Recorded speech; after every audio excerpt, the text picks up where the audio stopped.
एक न्यूज निकल करके बहुत ज्यादा आ रहा है जिसमें बहुत सारे लोगों को बिना कुत्ते के काटने के द्वारा, कुत्ते ने काटा भी नहीं फिर भी उनको रेबीज हो गया, या फिर अगर किसी को कुत्ते ने काटा हुआ है और वो एंटी रेबीज का इंजेक्शन भी लगवाए हैं तब भी कुछ लोग ने केस ऐसा देखा गया है कि उनको रेबीज हो गया और उनको डेथ हो गया।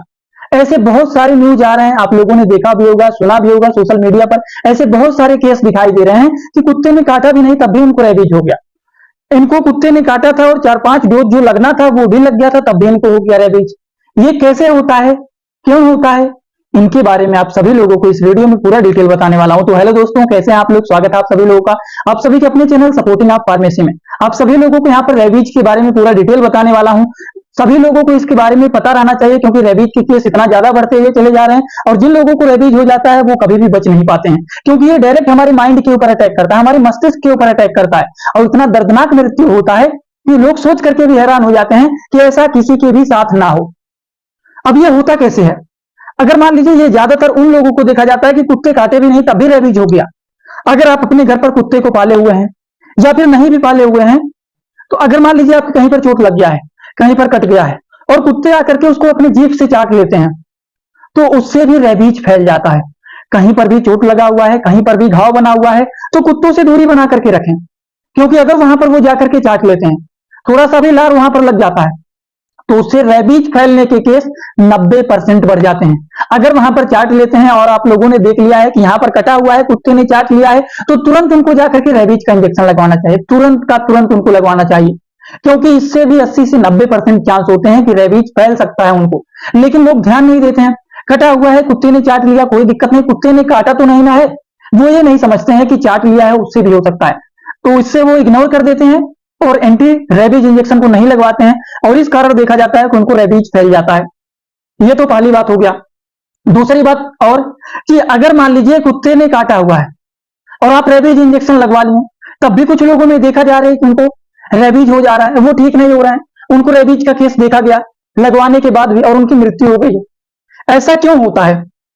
बहुत बड़ा सवाल है ये कि आखिर ऐसा क्यों होता है कि कुत्ते ने काटा भी, हमने रेबीज का इंजेक्शन भी लगवाया, लेकिन कहां चूक ऐसा हुआ कि उनको रेबीज हो गया। ये चूक कहां होता है? इसको आप सभी लोग, अगर आप मेडिकल के फील्ड के हैं, अगर आप डॉक्टर हैं, अगर आप कुछ भी नहीं मेडिकल के फील्ड के हैं, आम जनता भी यहां पर अगर देख रहा है, उन सारे लोगों को एक जानकारी रहना चाहिए। जो लोग रेबीज का इंजेक्शन लगाते हैं, एंटी रेबीज इंजेक्शन लगाते हैं, उस इंजेक्शन को फ्रिज में रखना चाहिए, वो भी 2 डिग्री सेल्सियस 3 डिग्री सेल्सियस, मतलब एकदम उसको फ्रीजर में ही रखा जाता है। अगर आप गवर्नमेंट हॉस्पिटल में जाएंगे तो आप जाकर के चेक कर लेना, जो रेबीज इंजेक्शन होता है हमेशा वो आपको फ्रीजर में ही मिलेगा, फ्रिज में ही वो रखा हुआ रहता है, क्योंकि डिग्री टेम्परेचर वो मेंटेन होना बहुत ही जरूरी होता है। अगर आप 30 डिग्री 40 डिग्री के रूम टेम्परेचर पर आप रख देते हैं तो वो काम ही नहीं करेगा।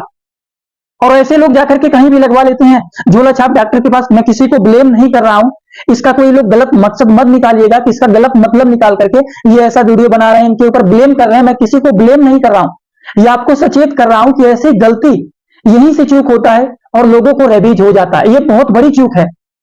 रेबीज का इंजेक्शन लगा तो रहे हैं लेकिन वो रेबीज का इंजेक्शन सही है कि नहीं, वो एक्सपायर तो नहीं ना हो गया है, वो सही स्थान पर रखा है कि नहीं रखा है। अगर वो सही जगह पर रखा हुआ है, वो एक्सपायर नहीं हुआ है, तो वो अपना सही असर दिखाएगा, पेशेंट को कभी भी रेबीज नहीं होगा। तो कभी भी रेबीज इंजेक्शन लगवाने से पहले, या फिर कोई लगा रहा है, आप ही मेडिकल के फील्ड के हैं, अगर किसी को लगा रहे हैं तो सबसे पहले चेक कर लेना चाहिए कि वो फ्रीज में है कि नहीं, उसका टेम्परेचर मेंटेन है कि नहीं, वो एक्सपायर्ड तो नहीं ना है, क्योंकि किसी के जीवन का सवाल होता है। अगर किसी को कुत्ते ने काट लिया है, अगर आप थोड़ा सा भी लापरवाही कर देते हैं तो उस अगले पर्सन का जान भी जा सकता है। तो इन चीजों को लेकर के आपको सचेत होना चाहिए और हाथ जोड़ के निवेदन है आप सभी लोगों से, अगर आप मेडिकल के फील्ड के हैं या फिर आम जनता है तो इन सारी चीजों का ध्यान रखें। रेबीज इंजेक्शन लगवाने से पहले वो कहां पर रखा हुआ है, कितने डिग्री पर है, फिर वो एक्सपायर्ड तो नहीं है, इन चीजों का ध्यान रखना चाहिए। अगर ज्यादा घाव बन जाता है तो उसके लिए रेबीज के अलावा भी कुछ इंजेक्शन लगते हैं, तो तुरंत डॉक्टर के पास जाएंगे, उनसे सलाह लेंगे, कुछ अपना भी माइंड का यूज करेंगे कि वो इंजेक्शन कहां पर रखे हुए हैं। थोड़ा बहुत चेक करना है तो आप भी चेक कर सकते हैं कि एक्सपायर्ड तो नहीं, कोई नहीं रोकेगा, आप चेक कर सकते हैं, उनसे मांग करके देख सकते हैं कि ये कौन सा लगाए हैं, एक्सपायर्ड तो नहीं ना, कोई भी नहीं रोक सकता है इसके लिए। तो यही 2 कारण होते हैं कि बिना कुत्ते के काटे भी रेबीज हो जाता है। वो कैसे? अगर कहीं पर कट हो गया है हमारे शरीर में, कहीं पर भी पैर में ही कट हो गया, कुत्ते ने आकर के चाट लिया। अब घर पे पालतू कुत्ता अगर हम रखे हुए हैं, कटा हुआ है कहीं पर हमारा पैर, और देखते हैं कुत्ते हमेशा आसपास घूमते रहते हैं, कहीं भी जीभ लगा करके चाट लिया तो उससे भी रेबीज फैलने के चांस होते ही हैं, और इससे भी रेबीज फैल जाते हैं और लोगों की डेथ हो जाता है। बाद में लोग कहते हैं कि कुत्ते ने काटा भी नहीं तब भी उनको रेबीज हो गया, उनकी मृत्यु हो गई। आखिर कैसे?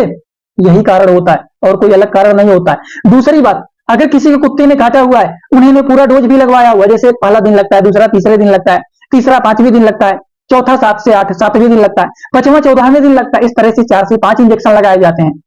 अगर आपने पूरा लगाया हुआ है तो ठीक है, लेकिन अगर कुछ लापरवाह अगर काम करते हैं, या फिर कोई ऐसे लोग होते हैं गांव देहात में बहुत सारे लोग लेकर के घूमते रहते हैं, वो सारे लोग वैसे लगा देते हैं, फ्रिज में नहीं रखा हुआ है, एक्सपायर्ड है कि नहीं है, वो सारी चीज नहीं देखेंगे, लगा देंगे, तो आगे वाले के जीवन का सवाल है। इससे कभी भी खिलवाड़ नहीं करना चाहिए। अगर इतनी सारी चीजों का ध्यान रखेंगे तो धीरे धीरे करके रेबीज का केस कम हो जाएगा। तो आप सभी लोगों से निवेदन है, इस वीडियो को जितना ज्यादा हो सके उतना अपने सारे दोस्तों के पास, सारे मेडिकल स्टूडेंट के पास, सारे रिश्तेदारों के पास शेयर जरूर करना, और एक लाइक करके एक कमेंट जरूर करना कि आज का वीडियो कैसा लगा।